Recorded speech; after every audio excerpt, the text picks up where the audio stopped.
Pain and shame and secrecy and silence will lead you down one dead-end street after another.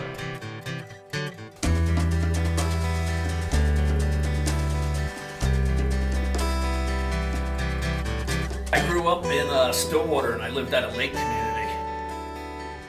All the kids went down to the dam area and fished and skipped rocks.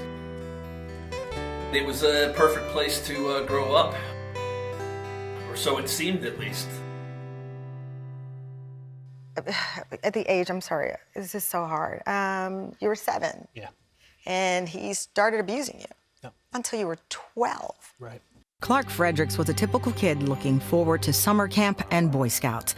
But when Clark was just 7 years old, his joy and childhood were robbed when he says a family friend, a Boy Scout leader, Dennis Pegg, began sexually abusing him and continued over 5 years. It was the most horrific experience you can imagine in your life. He was behind me. He had me in a bear hug. I couldn't move. It was like being in a straitjacket. And this animal is raping me. For decades, Clark Fredericks remained silent about his abuse, suppressing the shame with various drugs and alcohol. One drug on its own wasn't enough to numb me. I'm doing cocaine, pain pills, heroin, Xanax, bottles of vodka every day. So you are destroying yourself. I was happy to be destroying myself. I was content to kill myself. 30 years later, he ran into Pegg at a deli in town. Trailing in right behind him was a young boy about the age he raped me, calling him the same nickname Dennis had insisted I call him. On June 12, 2012, Clark Fredericks drove to the home of Dennis Pegg and stabbed him multiple times to death. To murder someone, I had to be completely broken. I had to get down to like an animal stage. Arrested and charged with first-degree murder, Fredericks detailed his abuse in court. Other victims came forward, and in 2015 he pled guilty to a lesser charge, second-degree passion provocation manslaughter. He was sentenced to 5 years. Today, his life is a bit different. He's working with legislators and sharing his story through public speaking engagements. Some victims of sexual assault feel embarrassed and are too scared to speak up. Others fear no one will believe them or think that asking for help will show their weakness.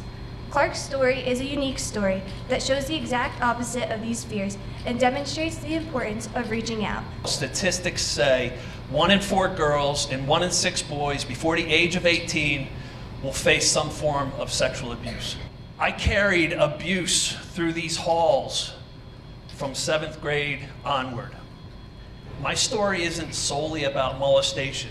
My story is about digging deep within, finding your inspiration, unharnessing it, and rising to great heights. It took me getting broken to my knees, suicidal, wanting to die, before I finally developed faith and belief. I don't care if you want to call God, creator, source, love, light, universe. You have to have faith in a higher power. You don't go through what I've been through and not learn anything. So I want to share 6 life lessons that I've learned throughout this process. I don't ever want any of you or any student to ever have a June the 12th or a 13th or a 14th. That's why I do what I do, to speak, to redirect people down a different path. I did everything wrong. I have regrets throughout my life. I was a broken individual with no boundaries left in life.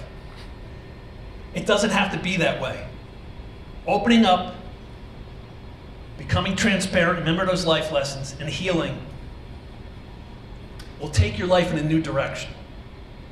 I believe 100% in what he's doing right now. This mission, this cause, sharing his past, his experience, and his pain, so that maybe somebody else doesn't get that pain, doesn't experience the trauma or the abuse, let alone maybe someday, as he says, has their own June 12th where they act out.